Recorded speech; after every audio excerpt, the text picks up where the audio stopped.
מבחני העפר ובפרט לרבנו הקדוש. צדיק יסוד עולם נחלנו ויעמק חוכמה רבנו רבי נחמן בן פגה ושמחה נחמן ומנצחותו יגן עלינו ועל כל ישראל, אמן. Amen. ערב טוב à tous. On se retrouve pour notre shiur de l'écoute Moran du dimanche soir. L'écoute Moran qu'on avait commencé déjà il y a quelques shiurim, l'écoute Moran 21. Et on est dans le Hot He, dans l'écoute Moran 21. Pour vous rappeler rapidement ce que l'écoute Moran nous enseignait, il nous disait que nos résultats ne dépendent pas de nous, ça c'était le premier shiur, c'est-à-dire qu'en fait, Akadosh Baruch Hu Yishtabach Shemo Lahad, il n'attend de nous que Chodesh Tov, effectivement on est Rosh Chodesh ce soir, Baruch Hashem, vous savez que Rosh Chodesh, Rabbi nous dévoile que Rosh Chodesh, c'est le jour de la tchouva pour l'homme et pour Dieu. L'homme pour les fautes qu'il a fait, Dieu pour le fait qu'il a créé un monde où on peut fauter. Donc c'est un moment extrêmement propice pour faire tchouva, pour se remettre en question, pour demander pardon à Kadosh Baruch Hu. C'est Rosh Chodesh. Et le plus grand des 2 jours, puisque ce mois-ci on a 2 jours de Rosh Chodesh, le plus grand des 2 jours c'est le deuxième, qui est le vrai Rosh Chodesh en vérité, même si Baruch Hashem, on est en vérité, tous les deux sont très importants. Alors qu'on avait dit donc dans ces côtés morales qu'Akadosh Baruch Hu nous enseignait la chose suivante, qu'un homme il doit se rendre compte que ce que lui demande Akadosh Baruch Hu c'est pas si loin de lui. Vous savez, la Gemara dit dans Maseret Megillah que la Torah dit qu'est-ce que demande Hachem de toi si ce n'est de le craindre. Et la Gemara demande mais je comprends pas, si ce n'est que de le craindre, quoi, c'est pas grand chose de craindre Hachem, c'est énorme de craindre Hachem. La Gemara donne 2 réponses. Elle donne la première réponse qui dit qu'elle parle à Moshe, la Torah parle à Moshe, et pour Moshe c'est une chose petite que de craindre Akadosh Baruch Hu parce qu'il est en face de lui tout le temps. Mais il y a une autre réponse qui dit que la Torah, et mes Farshim posent la question et demandent que la Torah en vérité elle a été donnée à tout le monde, pas seulement à Moshe Rabbeinu, donc elle doit nous parler aussi. Alors comment la Torah peut nous dire que de craindre Akadosh Baruch Hu c'est petit? Alors en vérité, il faut comprendre ce qu'on avait expliqué déjà dans le dernier shiur, c'est que le libre arbitre, c'est-à-dire la crainte, ne commence qu'au moment où il y a la crainte. C'est-à-dire que là où il y a du libre arbitre, il y a de l'Irat Shamayim. S'il n'y a pas d'Irat Shamayim, il n'y a pas de libre arbitre. Qu'est-ce que ça veut dire? Ça veut dire qu'en réalité, un homme, il a un choix. Ce choix-là, aujourd'hui, une fois qu'il aura fait le bon, ne sera plus le même que demain. C'est-à-dire que quelqu'un, par exemple, il fait le choix de faire Shabbat ou pas faire Shabbat.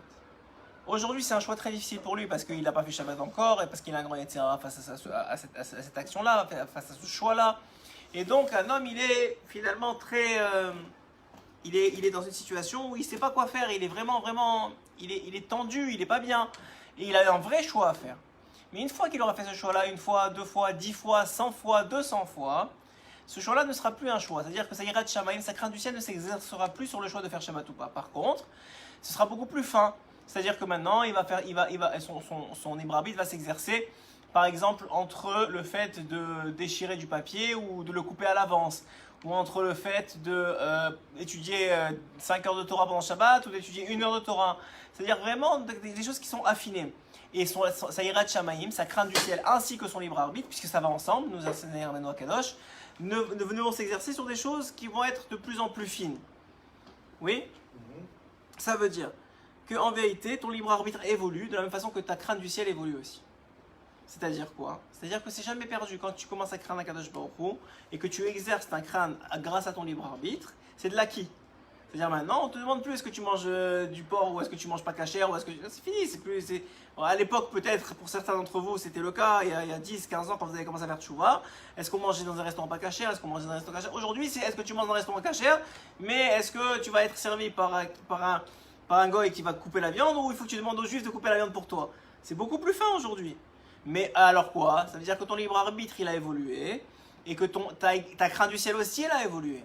Elle a grandi. C'est-à-dire qu'aujourd'hui, manger pas kasher ou manger dans un restaurant qui sert même du poisson mais qui est dans un restaurant qui n'est pas kasher, c'est même plus une question. Parce que pour toi aujourd'hui, tu es arrivé à un niveau de compréhension d'Hachem, d'acquisition des connaissances. On avait dit ce qui est makif pour toi, ce qui était extérieur à toi est devenu pnimi, est devenu intérieur. Et aujourd'hui, manger dans un restaurant non kasher, c'est même plus une question pour toi. Par contre, manger dans un restaurant kasher d'une ashgacha telle, c'est-à-dire d'une cache-route de telle façon ou de telle façon, c'est encore une question peut-être pour toi ou pour certains. Pourquoi? Parce qu'on a affiné notre libre arbitre. Donc on voit là que c'est incroyable en vérité. C'est-à-dire que quand tu es face, aujourd'hui quand tu es face à manger dans un restaurant pas cachère du poisson, c'est plus une question pour toi. Donc ta hirat shamaim, elle n'est plus exercée. Donc en vérité c'est quelque chose qui est très proche de toi, c'est fini, tu n'as même plus besoin. Mais pourquoi? Parce que c'est déjà acquis.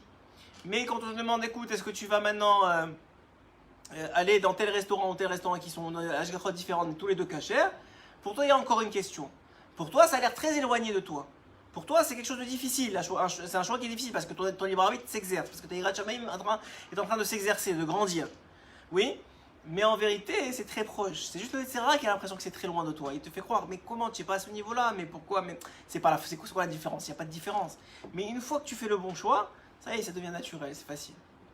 C'est ça la réalité. Et quand tu fais le mauvais choix, alors allez-nous, là à ce moment-là, ça devient de plus en plus difficile de faire le bon choix, c'est-à-dire de revenir. C'est-à-dire que tu descends de niveau, et maintenant que tu as fait descendre du niveau, pour revenir au niveau où tu étais au moment où tu faisais le choix, il faut encore beaucoup travailler, beaucoup plus travailler que si tu avais fait le choix tout de suite, le bon choix. Donc voilà ce que nous explique jusqu'à maintenant Rabbeinu Akadosh, Rabbi Nachman de Breslev, c'est que la vie n'est qu'une succession de choix et que tout est mis en scène pour te faire les bons choix. Et Akadosh Baruch Hu attend de toi que tu fasses les bons choix. Et quand tu les fais pas, ou quand tu les fais pas du tout, alors il y a une sorte de... C'est comme si tu prends tu n'es pas sorti à la bonne autoroute, donc maintenant il faut que tu fasses tout le détour pour revenir à la bonne sortie. Donc c'est un peu la même chose, tu n'es pas sorti à la bonne autoroute, et ben il faut que tu fasses encore des kilomètres et des kilomètres, revenir sur tes pas et revenir pour reprendre le choix. Et comme ça, jusqu'à ce que tu prennes le bon choix. Mais une fois que tu as pris le bon choix, c'est fini, ça y est. Maintenant tu es sur une autre autoroute qui va te donner une autre option de sortie, qui est beaucoup plus compliquée, beaucoup plus fine, beaucoup plus intelligente, beaucoup plus comment dire, d'un autre niveau, voilà, précise, d'un autre niveau. Voilà, ça c'est tout ce qu'on avait expliqué jusqu'à maintenant. On continue. Et ça c'est l'aspect du mariage. Pourquoi? Bechinat choupa, le fait de se mettre, de passer sous la choupa. Qui shefa eloke anal ou bechinat kodesh. Parce qu'on a dit que chaque fois qu'on reçoit du bien d'Hachem, c'est l'aspect du kodesh. Le kodesh c'est ce qui est saint. Ça veut dire quoi en vérité? On avait expliqué, vous n'étiez pas là, ceux qui suivent sur internet, on avait expliqué grâce à Aaron la question de savoir la différence entre le Kodesh, entre la sainteté, et l'autre question c'était entre le Kodesh et entre la Gdusha et la Tahara. Voilà, entre la Gdusha et la Tahara. En français ça veut dire la même chose, sainteté, mais c'est pas du tout la même chose. La Gdusha, on avait expliqué, pour ceux qui n'étaient pas là, on va reprendre dessus grâce à Aaron. La Gdusha, c'est quelque chose qui est sanctifié. La sanctification, elle est définie comme dans les Kiddushin. On avait parlé avant de parler de ça, on avait parlé de ça déjà la semaine dernière. Comme dans les Kiddushin, la sanctification, elle est définie par la séparation avec ce qui n'est pas saint, ce qui n'est pas kadosh. Par exemple, ce qui est chol, l'opposé. Toujours la Torah nous dit, quand tu veux comprendre un concept, cherche l'opposé. Donc, dans la Gdusha, ce qui est opposé à la Gdusha, c'est ce qui est chol, ce qui est profane. Donc en vérité, on comprend, et c'est d'ailleurs ce qu'on fait de la bénédiction de la Havdalah le samedi soir, on fait une bénédiction pour dire merci à Hachem que tu as créé une séparation entre le Kodesh et le chol. Et là, ma vie, même Kodesh, le chol. Et même, maintenant on est Rosh Chodesh. Rosh Chodesh, c'est à la fois Kodesh, c'est à la fois chol. Dans certains aspects, c'est Kodesh, parce que maintenant, on va faire le Hallel par exemple demain, on a une mitzvah de manger mieux, et de manger des bons repas, etc. Mais d'un autre côté, c'est chol parce qu'on peut travailler, on peut faire ce qu'on veut. Vous voyez, donc on a comme ça cette juxtaposition, ce mélange-là qui se fait au moment de Rosh Chodesh. Mais de façon générale, Akadosh Baruch Hu a créé le saint et le profane. Par exemple, le mariage. Le mariage, quand tu dis Hareat Mekudeshetli, quand tu dis à une femme tu m'es sanctifié, ça veut dire qu'elle t'est réservée maintenant. Elle ne peut plus aller avec n'importe quel homme, elle t'est réservée à toi. Il y a une séparation qui s'est faite de cette femme-là avec le reste du monde. Ça s'appelle la Gdusha. Maintenant, c'est quoi la tahara, la pureté? C'est plus le bon terme, c'est la pureté. C'est pas la sainteté, mais c'est la pureté. La pureté, ça dépend d'un état. Par exemple, une femme, elle est en état de tahara lorsqu'elle n'a pas ses règles. Elle est en état d'impureté, entre guillemets, lorsqu'elle a ses règles. C'est un état. Ça veut dire que maintenant, elle a des choses qu'elle peut faire en état de pureté qu'elle ne peut pas faire en état d'impureté. Par exemple, passer un verre ou une assiette à son mari, elle ne peut pas le faire en état d'impureté. Ça ne veut pas dire qu'elle est moins kadosh, les gens ils confondent. Ça ne veut pas dire qu'elle est moins sainte, pas du tout, bien au contraire peut-être, mais ça veut dire qu'elle a un état qu'on appelle un état d'impureté.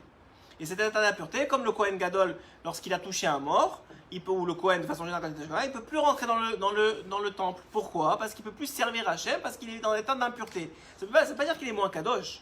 Il est toujours aussi séparé des autres, parce qu'il est Kohen et les autres ne sont pas Kohen. Donc son état, la Gdusha, c'est quelque chose qui est acquis. C'est quelque chose qui est acquis. C'est très important de comprendre ça. Pourquoi on parle de ça maintenant? Parce que quand on fait un choix, on acquiert de la Kedusha. Lorsqu'on fait un choix qui est bon, on n'en acquiert pas un état comment on a dit, de pureté. On acquiert de la sainteté. Et c'est complètement différent. C'est-à-dire, et pourquoi? Parce que la sainteté n'est dépendante de ton état. Une fois que tu l'as acquis, c'est fini, tu es saint. Tu as un certain niveau de sainteté que tu as acquis qui presque ne peut pas être enlevé. Parce que tu es devenu cette personne sainte. Bien sûr, si tu fautes, tu redescends de ta sainteté. Mais ça dépend d'un état. Mais par contre, la Gdusha, ça c'est cette partie-là de sainteté. Mais par contre, ta pureté, elle dépend. Est-ce que tu as été au mikvé aujourd'hui ou pas? Est-ce que tu es en état de kéri ou pas? Ou est-ce que tu es pour une femme, est-ce qu'elle est nida ou pas? Ça dépend de ton état, mais ça n'affecte pas sa Gdusha, qui elle est vraiment. La Gdusha, c'est quelque chose de pnimi, d'intérieur. La sainteté, c'est quelque chose d'extérieur. Ça veut dire, une fois que tu rentres, par exemple, pour un Kohen Gadol ou un Kohen qui a touché un mort, il a un certain processus à faire. Il est séparé pour le jour même, il va au mikvé, etc. Et puis le lendemain, il amène un korban, ensuite il peut recommencer à rentrer au Kodesh HaKodashim, etc. Oui, c'est la différence qu'il n'arrivait pas à comprendre. Voilà, qu'il n'arrivait pas à comprendre Aaron, mais qui nous a aidé, nous, à comprendre. Qui nous a aidé à comprendre même pourquoi ici, Rabbeinu Akadosh, il fait cette distinction-là. Il te dit que tout le travail qu'on est en train de travailler depuis le début qu'on a commencé ce Likutei Moharan, c'est un travail de Gdusha. C'est un travail de Gdusha. Ça veut dire c'est un travail de sainteté. Et comment on fait pour être saint? Alors on avait dit on protège ces sept portes, les yeux, les oreilles, la bouche et le nez. Ça c'est ce travail de sainteté. Mais ce n'est pas un travail de pureté. Le travail de pureté, il se fait au moment où c'est la nature des choses qui se fait. C'est Hachem presque qui gère la pureté. Mais la sainteté, elle dépend de... la Gdusha dépend de ton libre arbitre. Et c'est ça la différence. C'est que la sainteté c'est un état. La femme elle n'a pas demandé d'être nida. C'est Hachem qui a décidé que c'est sa période de nida. Le Kohen, il n'a pas demandé à rentrer dans un Noël où il y avait un mort. Il est rentré parce qu'il devait faire ce qu'il avait à faire, où il était là et la situation est arrivée. Donc c'est quelque chose qu'il a subi. Par contre, la Gdusha, c'est un choix. La Gdusha, c'est toi qui choisis. Est-ce que tu vas être Kadosh ou tu vas être Tamé? Est-ce que tu vas être pur ou est-ce que tu vas être impur? Misé. Ok? יש לנו שיעור. יש לנו שיעור עכשיו. אפשר להניח? מה? אפשר להופיע? לא, אבל זה בצרפתית אם אתה רוצה. השיעור הזה. Alors on a dit que le principe il est que la Gdusha, elle dépend de ton libre arbitre. Elle dépend de est-ce que tu vas faire cette bechira là ou pas. Est-ce que tu vas choisir le bien ou tu vas choisir le mal. Par contre, la tahara, elle, c'est un état que tu subis. Ça n'a rien à voir. Alors, dit Rabbeinu Akadosh, donc tout ce qu'on a parlé jusqu'à maintenant, c'est la bechinat de Kedushin. Bechinat chupa. C'est l'aspect qu'un homme il va se marier. Donc maintenant, qu'est-ce qu'il fait en se mariant? Il est mekadesh la femme. Le mekadesh, ça veut dire qu'il lui donne de la Gdusha. Ça veut dire qu'il l'a séparé du reste des hommes. Et ça veut dire que maintenant, son état, qu'elle va acquérir grâce au mariage, et même le mari, il est un état qui va le changer même dans le Shamaïm. Ça veut dire que maintenant, c'est la raison pour laquelle quand on se marie avec une femme, c'est pas seulement physique. Il s'agit maintenant d'une union des âmes. Même s'il y a un homme, il divorçait avec cette femme-là, il resterait lié pour l'éternité avec elle. Parce qu'il est passé sous la choupa avec elle. Même quand il est divorcé. Même quand il est divorcé, il reste un lien. Maintenant, c'est pas le même que s'il est resté marié. Mais il reste un lien parce qu'il est passé sous la choupa. Il y a eu une union des âmes. Ça veut dire que selon certaines opinions, le Zohar il en parle, selon certaines opinions, les olamot, le olam haba de l'un est connecté au olam haba de l'autre, comme avec les enfants. Alors maintenant, il y a beaucoup de choses qui rentrent en jeu. Est-ce que c'est des premiers zivugim ou c'est pas des premiers zivugim? Est-ce que leur âme était vraiment connectée ou pas? Ou c'était un faux mariage? Il y a plein de choses qui peuvent rentrer en ordre. Mais a priori, oui, ils sont liés ensemble pour l'éternité. Malgré qu'ils ont divorcé. C'est un chidouche. C'est un chidouche, ça veut dire que Olam Haba, on peut se retrouver avec son ex-femme. Non, alors regarde la chose. La chose, elle est que chacun il a son Olam Haba. Ta vraie femme, c'est-à-dire ton Zivug Rishon. Ton Zivug Rishon et ton Zivug Rishon, c'est-à-dire ce que la Gemara elle dit qui est le premier lien de femme que tu as. Alors lui, c'est ta même âme. Donc c'est le même Olam Haba. Mais si c'est des Zivug Sheni, tu es quand même connecté à elle, mais pas dans le même Olam Haba. Elle a son Olam Haba, elle est connectée au tien. Comme si elle peut passer, comme tes enfants. Tes enfants, c'est pas ton Olam Haba. Ils ont leur Olam Haba eux, mais toi tu peux rentrer dans le leur.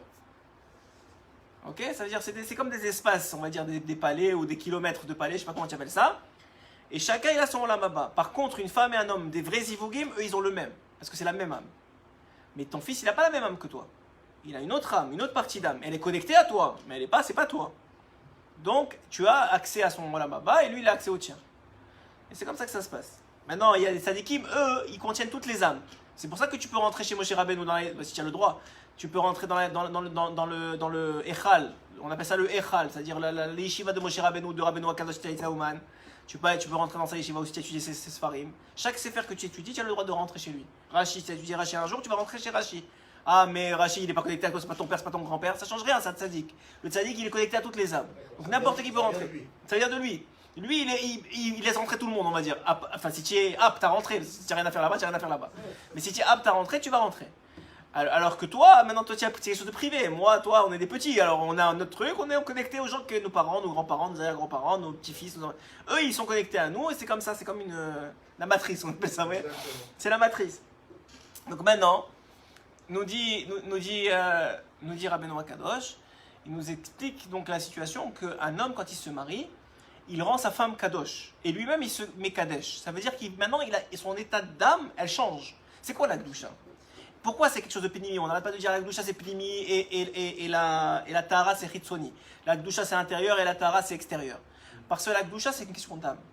Ton niveau d'âme il change. Tes parcelles d'âme qu'on t'a données elles augmentent. Comme on fait par exemple à Shabbat, on te donne la Gdusha supplémentaire à Shabbat. Comment on fait? On te donne une Neshama Yetera. On te donne une partie d'âme supplémentaire. Et bien quand tu deviens Kadosh et que tu fais le bon choix, pourquoi tu n'as plus le même Yetzera que hier? Et on te dit, mais attends, mais pourquoi il y a 2 ans tu mangeais dans un restaurant non caché et maintenant tu me dis ouais tu manges pas et tu es même plus tenté parce que tu n'as plus le même niveau d'âme.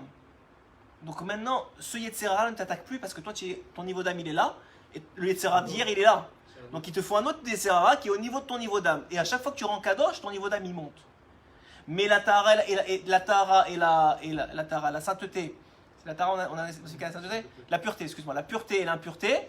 Ça n'a rien à voir avec ton niveau d'âme. C'est une question chitsonite, c'est extérieur à toi. C'est ton état de corps. Ton corps, maintenant, il a quelque chose. Donc maintenant, on ne veut pas que tu donnes à ton mari, si tu es nida, ton corps il est atteint.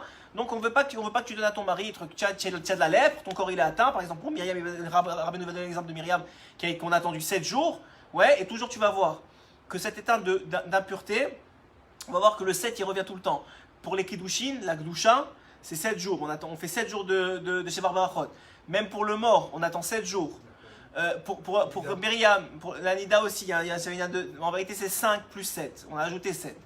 Mais on va voir qu'à chaque fois, lorsqu'il y a un changement d'état, il y a le 7 qui revient et Rabbeinu va expliquer pourquoi. Et d'ailleurs pourquoi? Depuis le début, Rabbeinu nous a dit les 7 portes de Gdusha. C'est les 2 yeux, les 2 oreilles, les 2 nez, là aussi on a 7. Et c'est ça qui fait qu'on se sanctifie. Donc on va voir que Rabbeinu on va tout imbriquer pour te faire comprendre que tout est relié ensemble. Mais pour l'instant, on comprend qu'il y a 2 états différents. Il y a le fait que tu peux changer d'âme, c'est-à-dire que ton âme, elle augmente, elle grandit, et donc ton Yetzirah, il grandit avec toi, et donc ton libre arbitre, il grandit avec toi, et ce qui te faisait, le choix que tu avais hier n'était plus un choix pour toi aujourd'hui, tu as un nouveau choix qui se présente à toi. Ça, c'est au niveau de la Gdusha. Et il y a la Tahara. La Tahara, c'est est-ce que oui ou non, ton état permet une certaine acquisition de Gdusha. Alors il dit ici, Ki shefa eloki analo bechinat kodesh. Parce que maintenant, recevoir le bien d'Hachem, ça c'est de la Gdusha. Ça c'est de la sainteté.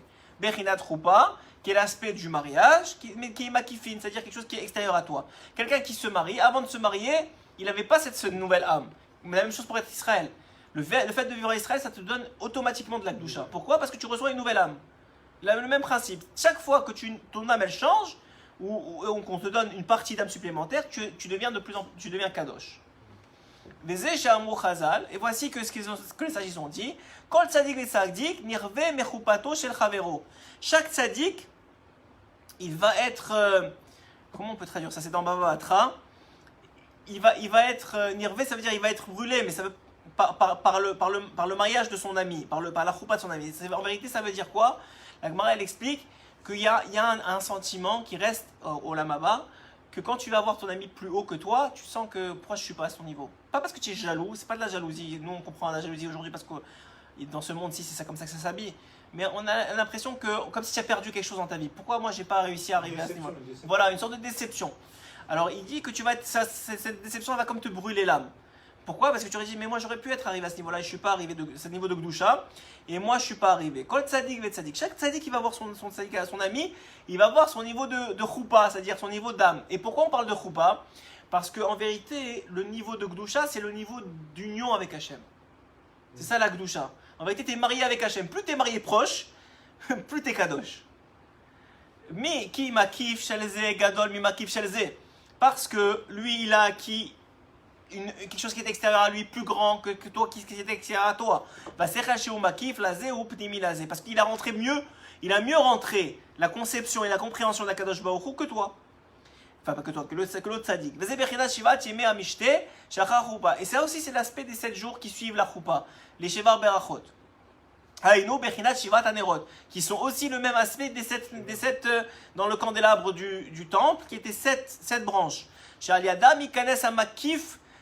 Parce que grâce à eux, on rentre ce qui est extérieur à nous vers l'intérieur. Donc on a dit, la choupa, ça fait nous élever l'âme, donc ça nous fait rentrer de l'extérieur vers l'intérieur. On devient marié seulement au bout des 7 jours en vérité. Et ces 7 jours, ils ont un but, c'est de te rendre marié. C'est-à-dire qu'en vérité, quand tu te maries, tu passes sous la choupa, mais ça dure quelques secondes. Tu as acquis cette âme-là, mais tu n'as pas encore utilisé, tu n'as pas encore une vraie acquisition de l'âme. La vraie acquisition de l'âme, elle ne se passe qu'au moment où tu finis les 7 jours de Shvar Brachot. Tu as fait les 7 Brachot, etc. Tu es rentré dans ta maison.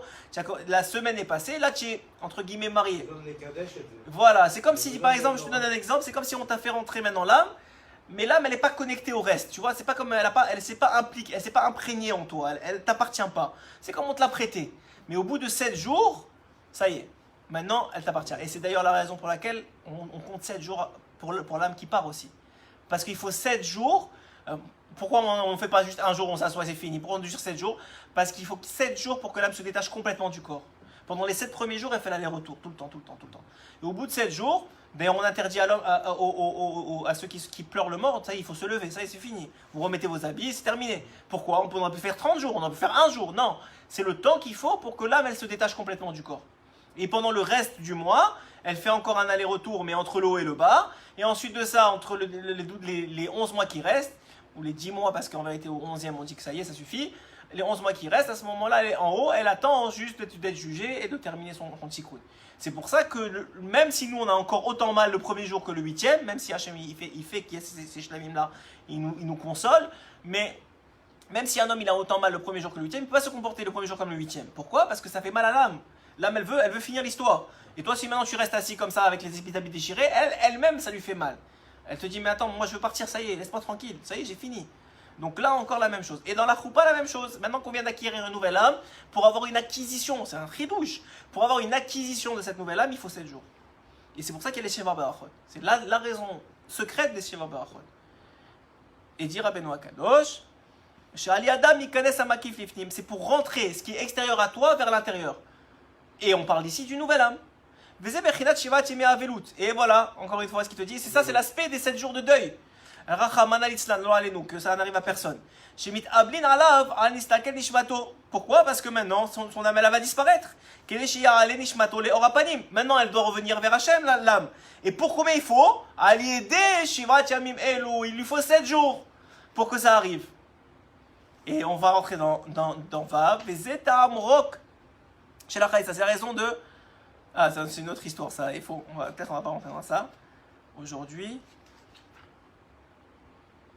Ouais, ça rentre, c'est quand un homme, il doit marier quand un homme et une femme, ils se sont mariés ensemble et que et que maintenant elle a pas eu, et lui il est parti de ce monde sans laisser d'enfant, alors le frère il doit se marier, ce qu'on appelle le lévirat, et il doit cracher. Alors il va rentrer dans ça. Il dit c'est la raison du crachat lors de cette cérémonie-là. Chez Neymar, va yarka befanav daika. Elle lui cracha au visage précisément. Qui zéoler belozera. Parce que celui-là, son premier époux, il est parti sans descendance, oui. Velo inir bracha charav. Il n'a pas laissé de bracha. Il n'a pas laissé de descendance pour continuer ses bonnes actions, pour laisser du bien. Oui. Mais maintenant son frère, il veut pas lui reprendre la femme qu'il a laissée pour X ou Y raison. Il veut pas la reprendre, donc il veut pas continuer. Il veut pas donner une descendance à son frère. Il veut pas lui laisser donner donner un avenir quoi dans ce monde. La Kim Shem Achivamet pour continuer à donner le nom. Tu sais que quand il se mariait avec cette femme-là, si jamais le frère a accepté, il se mariait avec la femme, l'endeuillée, finalement la veuve de son frère. Et à ce moment-là, le premier-né, on lui donnait le nom de celui qui est parti. Pourquoi ? Pour faire la continuation, comme si c'était sa continuation. Et lui maintenant il veut pas faire ça, il refuse de perpétuer le nom de son frère. C'est pour ça qu'elle va cracher à son visage. Parce qu'il veut pas continuer à lui donner de la vie dans ce monde. Pourquoi donner de la vie ? Pour qu'il continue à réparer ou à recevoir le hors d'Hachem. Ça veut dire qu'en vérité, ça veut dire que, regarde le chidouche, ça veut dire que ton fils, quand un homme il part de ce monde, son fils il continue à recevoir la lumière d'Hachem que son père il a recueilli de son temps. Ça veut dire que le fils il part là où son père il a laissé tomber. Ça veut dire que c'est incroyable, ça veut dire que c'est une continuation, non on croit on repart de zéro, on ne repart pas de zéro. C'est-à-dire que par exemple maintenant quelqu'un, et d'ailleurs ça c'est un grand chidouche de Rabbeinu, que les gens quand ils éduquent leurs enfants ils croient que toujours c'est la faute de l'enfant. Mais c'est pas vrai, c'est d'abord la faute du père. Comment ça ? Rabbeinu il dit que si le père il fait tchouva, alors le fils, même s'il est à l'autre bout du monde, il n'a pas vu depuis des mois, etc., il va ressentir la tchouva de son père, il va partir du niveau de tchouva de son père. C'est-à-dire qu'il va ressentir la tchouva de son père et il va vouloir être au niveau de tchouva de son père pour continuer le travail. Alors maintenant, des fois, le terrain est tellement grand que le fils ne s'en rend pas compte tout de suite, mais qu'il sache que la tchouva du père, elle a un impact direct et immédiat sur les enfants. Même s'ils sont pas connectés à lui, même s'il ne parle plus, même s'il tout ce que tu veux, la tchouva du père, elle a un impact sur le fils. Pourquoi ? Encore une fois, parce que les âmes sont connectées. Si ton âme, elle fait tchouva, tu viens d'acquérir une nouvelle âme. Maintenant, si toi, tu viens d'acquérir une nouvelle âme, on a dit que les fils et les parents, ils ont un Olam Haba qui est connecté. Donc même si lui, il ne sait pas, son Olam Haba, lui, il vient de monter aussi, parce que il est connecté au tien. Et on a dit c'est une matrice. Donc lui, il ne sait pas, mais son Olam Haba, il vient d'augmenter. Donc c'est pour qu'il acquiert son Olam Haba qui vient d'augmenter, lui aussi doit faire tchouva. Donc tout est connecté ensemble. Et il dit Rabbeinu Akadosh, c'est ça le secret. Que celui-là, on doit lui cracher au visage. Pourquoi ? Parce qu'il ne veut pas que son frère, il ait une descendance, qu'il laisse quelque chose qui continue à le faire grandir et dans le monde, dans les olamot, et même pour l'enfant, de faire continuer à faire grandir l'enfant. On lui laisse quand même le libre arbitre de ne pas vouloir prolonger son frère. Oui, il a le choix. Mais on lui crache dessus s'il ne peut pas. Mais oui, il a le choix. Des fois, il y a des raisons particulières que la halakha rapporte qu'il est obligé de pas. Par exemple, si c'est deux sœurs, il est déjà marié avec une sœur, et maintenant c'est sa belle-sœur, c'est aussi la sœur de sa femme, alors il y a un problème, il ne peut pas la marier, alors on est obligé. Il y a plusieurs cas où on ne peut pas. Mais quand il peut, alors c'est un vrai problème de dire non. Mais à l'époque, aujourd'hui, il n'y a plus ça. Aujourd'hui, on ne peut plus faire ça. Mais à l'époque, c'était un vrai problème de dire non, parce qu'on refusait à son frère une descendance dans ce monde et dans le monde futur. Mais combien un homme il doit être heureux d'avoir des enfants, tu vois, parce que c'est ça bon, on sait que les enfants c'est aussi les mitzvot, on avait déjà dit ça. Mais d'un autre côté, un homme quand il laisse des enfants, il laisse une continuation pour recevoir de la lumière de Dieu dans le monde futur. Qui en rotze lehamshir nishmat hamet ba'olam sheyuchal letaken or hapanim uvze arok nir'e liframim pnei hamet daika uvaze arok hu nichlam. Et c'est pourquoi on fait ça, pour qu'il ressente la honte qu'il vient de donner à son frère. Son frère, il a honte maintenant parce qu'il n'a pas de continuation, alors lui aussi doit recevoir la honte. Parce qu'il n'a pas voulu faire grandir ou faire maintenir le nom de son frère. Voilà, ça c'était pour aujourd'hui ce qu'on voulait partager ensemble. Donc vous avez compris, premièrement, différence entre Doucha et Tahara, c'est deux choses complètement différentes. que la Gdusha, c'est un élément qui est pnimi, qui est intérieur, et la Tahara, c'est quelque chose qui est extérieur. Mais le libre arbitre, sur quoi il influence? Sur la Gdusha. Et pourquoi la Gdusha, ça influence sur quoi? Ça influence sur l'âme que vous recevez. Votre âme, elle évolue, elle change, elle grandit, on vous donne plus d'âme pour faire les choses. Et c'est pour ça que, on va finir sur cette idée-là, que Rabbeinu Akadosh il explique, excusez-moi, que Rabbeinu Akadosh il explique, c'est qu'un homme, quand il veut faire une mitzvah, des fois, il n'a pas le niveau de sainteté suffisant pour faire la mitzvah. Par exemple, il veut maintenant recevoir des invités, mais il n'a pas d'argent. Ça va mal dans sa vie aujourd'hui. Mais il veut tellement recevoir, il prie qu'il veut recevoir, que Akadosh Baruch Hu, qu'est-ce qu'il fait? Il demande à un tzaddik en haut, en général Abraham Avinu, de lui donner une partie de son âme. De son âme à lui. Qui vient s'instaurer dans la partie de la personne en bas qui veut faire la mitzvah. Donc, qu'est-ce qui se passe maintenant? L'âme, c'est pas seulement spirituel, ça a toujours une connexion physique, comme dit le Baal Shem Tov. Toujours il y a une connexion physique. Donc, qu'est-ce qui se passe? Maintenant que l'âme, elle est plus grande, elle doit recevoir plus d'argent, parce qu'elle est plus grande. Elle a besoin de plus, de faire plus de mitzvot. Donc, qu'est-ce qui se passe? Il va commencer à gagner de l'argent. Et là, il va commencer à gagner de l'argent, il va pouvoir inviter, et grâce à ça, Abraham Avinu et lui vont faire la mitzvah ensemble. Donc, ça veut dire qu'en réalité, on revient toujours au même point du début. C'est ce qui dépend de nous, c'est seulement la volonté. Qu'est-ce que tu veux? Ne dis pas, mais j'ai pas. Ça change rien. Hachem, il va faire en sorte que tu aies. Même ton âme, elle peut changer. Juste parce que tu veux plus. Tu veux être plus kadosh, tu vas devenir plus kadosh. Mais j'ai pas les moyens, j'arrive pas aujourd'hui. C'est pas grave. Tu veux, tu pries pour, tu vas devenir. Chazak ou Baror. Il y a une question, si tu oui. veux y répondre. Est-ce de même entre une mère et son fils? La même chose. La mère, elle s'écrit la Gemara, elle dit que le Olam Haba d'une mère, j'imagine c'est sur le Olam Haba qu'elle pose la question. Le Olam Haba d'une mère dépend de celle de son mari et de son fils. Donc oui, effectivement, son fils, en vérité, le seul mérite d'une femme dans ce monde, bon, je ne veux pas vous vexer, c'est celui de son mari et de ses enfants. C'est-à-dire qu'elle n'a pas de Olam Haba propre. Elle a le Olam Haba de son mari, parce qu'elle c'est la même âme, et elle a l'accès au Olam Haba de ses enfants, parce que c'est grâce à elle qu'ils sont devenus ce qu'ils sont devenus. Mais elle n'a pas de Olam Haba propre. Elle a l'Olam Haba de son mari, parce que c'est la même âme. Donc en vérité, c'est pour ça que le Zohar il dit. C'est pour ça que même si ils sont divorcés, s'ils sont séparés, elle reconnectait à l'ancien mari. À part si elle a un nouveau, elle a plusieurs, etc. Mais on va regarder les choses simples. Une femme, elle s'est mariée avec son mari, elle est restée toute sa vie avec lui. Ouais. Elle a l'Olam Haba de son mari. Ça veut dire quoi? C'est pour ça que la Gemara elle dit que c'est quoi la récompense d'une femme? C'est combien elle a investi dans la Torah de son mari, dans la honnêteté de son mari, dans les midas de son mari et de ses enfants. Et c'est une réalité et c'est pour ça que le Zohar il dit quelque chose, et même l'Orizal il dit quelque chose qui n'est souvent les gens ne comprennent pas, et qui disent que la femme elle n'a pas de tikkun dans ce monde. Ça ne veut pas dire qu'elle est parfaite, pas du entre guillemets, je n'ai pas envie de dire pas du tout, mais comme tout le monde, on a tous à faire un tikkun. Ça veut dire quoi qu'elle n'a pas de tikkun? Ça veut dire qu'elle n'a pas de olam haba propre. Ça veut dire que maintenant un tikkun c'est pour avoir un olam haba. Mais son tikkun en vérité, c'est vrai qu'elle a des choses à réparer. Mais la seule raison pourquoi elle a des choses à réparer, c'est pour faire en sorte que son mari et ses enfants, ils arrivent à faire eux-mêmes leur tikkun, à s'élever. En vérité, si elle est moins coléreuse, et si elle est plus patiente, et si elle est plus gentille, ça va aider son mari et ses enfants à être des meilleures personnes. Et grâce à ça, elle aura la maman. Mais c'est toujours indirect. La femme, elle n'a pas quelque chose de direct. C'est toujours indirect. Maintenant, tu vas me dire une femme qui est pas mariée, c'est toujours la question qui arrive. Une femme qui n'est pas mariée ou qui n'a pas eu d'enfant. Alors on dit le Zohar il dit, c'est pas moi qui dis, le Zohar il dit elle est mariée avec Akadosh Baruch Hu et c'est un tikkun très spécial et on rentre pas dans tout ça. Mais de façon générale, une femme elle est mariée, et elle a des enfants et maintenant son tikkun, elle a pas de tikkun propre, elle aurait pu rester comme ça, elle est très bien. Elle n'a pas de mitzvah d'ailleurs de se marier. La mitzvah elle revient sur le mari. Elle n'a pas de mitzvah de se marier, elle n'est pas obligée de se marier. Le mari il est obligé de se marier. Pourquoi? Parce que lui, son tikkun, il passe par là, par le fait d'avoir des enfants, etc. Maintenant, elle, son tikkun, une fois qu'elle est mariée, enfin, pas son tikkun, sa réparation, son sachar, sa récompense, elle passe par le olam haba de son mari et de ses enfants, puisque c'est ça la raison pour laquelle Hachem, il l'a mis marié et avoir des enfants, c'est pour s'occuper, et pas seulement s'occuper, mais aider son entourage, et parce qu'elle a les forces magnifiques d'aider, de pouvoir aider, de pouvoir faire grandir les autres. Quelque chose que l'homme, il n'arrive même pas à se faire grandir lui-même.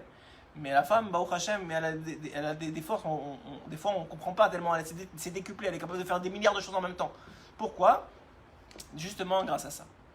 Il y avait d'autres questions? Non, par contre, on peut faire le shiur oui. sur la refoua chez les maths. Oui, je n'ai pas dit au début du shiur. Alors, pour que ce shiur soit pour la refoua chez les maths 2, vous avez dit Yitzhak Gandous, non? Gandous. Ouais. Nofar, son ami, mais on connaît Nofar, pas. son ami, ok. Bezrat Hashem. Et David Ben Shoshana. Donc David Ben Shoshana, Bezrat Hashem, Refouach Shema, Refouach Nefesh Shabbat Agouf, Sarah Daya Bet Ephraim Miriam aussi, Refouach Shema, Refouach Nefesh Shabbat Agouf, et Léon Nishmat Avraham Barecha, Esther Batalo, Yosef Ben Chnina, Bezrat Hashem, et toutes les Neshamot Gauchot de Ram Israël. Tu as quelqu'un à dire? Abraham Ben Léon Nishmat, Avraham Ben Meisha. Meisha, Bezrat Hashem. Voilà, merci de nous avoir suivis, merci à tous. Et que des bonnes choses, que des bonnes nouvelles, une bonne semaine. On commence Baruch Hashem la semaine avec Alikut Moran, ça peut être que bien, Bezrat Hashem. Allez, que des bonnes choses.